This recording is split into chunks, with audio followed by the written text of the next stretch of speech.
বহু বছর পর ঝিঁঝি পোকার ডাক শুনতেছি না? বাহ!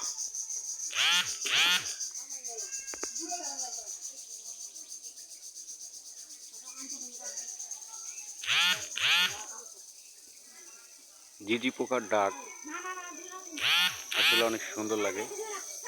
সুপারি গাছ আমাদের বাড়িতে প্রচুর সুপারি গাছ দেখা যায়। সেই সাথে ঝিঁঝি পোকা কিভাবে ডাকতেছে, অস্থির না?